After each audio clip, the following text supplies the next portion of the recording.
വെള്ളിത്താരകവും മരക്കുരിശും. പുസ്തക നിരൂപണം. നനവുള്ള എഴുത്തിൽ ജീവൻ്റെ തുടിപ്പു കേൾക്കാം. അവിടെയാണ് പച്ചപ്പിൻ്റെ ഇടം.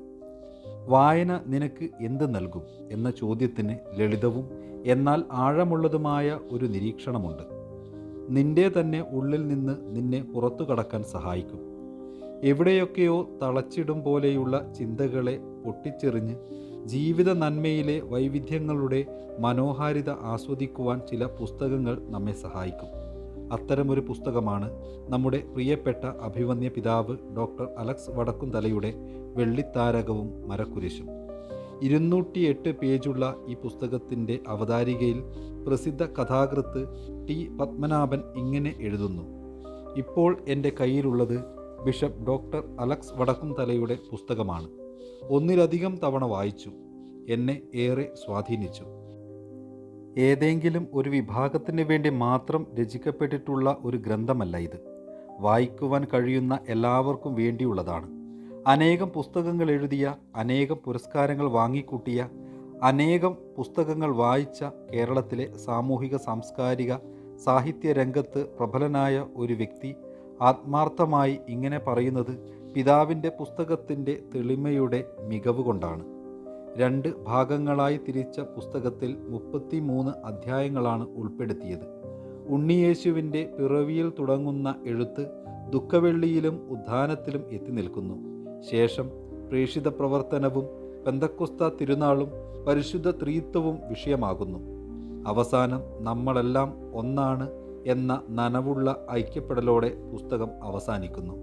1 മുതൽ 33 വരെയുള്ള അധ്യായങ്ങൾ കൃത്യമായ ക്രമം പാലിക്കുന്നതിൽ പിതാവ് വളരെ സൂക്ഷ്മത കാട്ടിയിരിക്കുന്നു. പിതാവിൻ്റെ കാഴ്ചപ്പാടുകളും ആകർഷിക്കപ്പെടുന്ന എഴുത്തുശൈലിയും നൂതന ആശയങ്ങളും കഥകളും കവിതകളും പാട്ടുകളും ലോകത്തെ പല ഭാഗത്ത് നടന്ന സംഭവങ്ങളും പിതാവിൻ്റെ പരന്ന വായനയിലെ അറിവും വ്യത്യസ്ത നിരീക്ഷണങ്ങളും ചരിത്രവും സംസ്കാരവും ധ്യാനവും പ്രഭാഷണവും അങ്ങനെ ആഴമേറിയ എല്ലാ അറിവും സന്ദർഭോചിതമായി അദ്ദേഹം എഴുത്തിൽ ഉൾപ്പെടുത്തിയിട്ടുണ്ട്.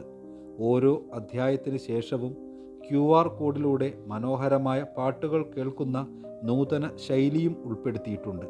ഒരു സാധാരണ മനുഷ്യൻ ലളിതമെന്ന് തോന്നുന്ന കാര്യത്തിൽ പോലും വലിയ നന്മ കണ്ടെത്തുന്ന നിരീക്ഷണം ഈ പുസ്തകത്തിലുണ്ട്. ക്രിസ്തുവെന്നാൽ നിർമ്മലമായ സ്നേഹത്തിലേക്കുള്ള ഒരുവൻ്റെ ജ്ഞാനസ്നാനമാണെന്ന് പിതാവ് തൻ്റെ എഴുത്തിലൂടെ നിരന്തരം വായനക്കാരെ ഓർമ്മപ്പെടുത്തുന്നുണ്ട്. മനുഷ്യൻ്റെ ഉള്ളിൽ സ്നേഹത്തിൻ്റെ, കരുതലിൻ്റെ, കരുണയുടെ, ത്യാഗത്തിൻ്റെ, സാഹോദര്യത്തിൻ്റെ, അനുകമ്പയുടെ അങ്ങനെ സാധ്യതകളുടെ വലിയൊരു കലവറയുണ്ട്. എന്തൊക്കെയോ അജ്ഞതകളാൽ ഇത്തരം സാധ്യതകൾ മനുഷ്യൻ കാണാതെ പോകുന്നു. തെളിമയുള്ള ക്രിസ്തുവിശ്വാസമാണ് യഥാർത്ഥ ജ്ഞാനം. ക്രിസ്തുവിനെ അറിയാത്ത അജ്ഞത കൊണ്ട് സംഭവിച്ച എല്ലാ അപരാധങ്ങൾക്കും ജ്ഞാനസഞ്ചാരം കൊണ്ടാവണം ശിഷ്ടകാലത്തിൻ്റെ അനുതാപം. പ്രിയപ്പെട്ട വായനക്കാര, നിന്റെ ജ്ഞാനസഞ്ചാരത്തിലേക്കുള്ള ഒരു വഴിയാണ് പിതാവിൻ്റെ ഈ പുസ്തകമെന്ന് ആദ്യത്തെ വായനക്കാരിൽ ഒരാൾ എന്ന നിലയിൽ ഈ എളിയവന് ഉറപ്പു നൽകുവാൻ കഴിയും. വിണ്ണിൽ നിന്നും മണ്ണിൽ വന്ന ആ ഒറ്റ താരകത്തെ കേന്ദ്രീകരിച്ചാണ് വെള്ളിത്താരകവും മരക്കുരിശും എന്ന പുസ്തകം അഭിവന്യ പിതാവ് എഴുതുന്നത്. ആകാശത്തു നിന്ന് നക്ഷത്രങ്ങൾ പൊട്ടി വീഴുന്നു, അവ നാട് മൊത്തം പരക്കുന്നു എന്നൊരു കവിഭാവനയുണ്ട്. സാന്ദർഭികമായി കവിത അല്പം മാറ്റം വരുത്തുന്നു. പുസ്തകത്തിൽ നിന്നും നക്ഷത്രങ്ങൾ പൊട്ടി വീഴുന്നു, അവ മനസ്സു മൊത്തം പരക്കുന്നു.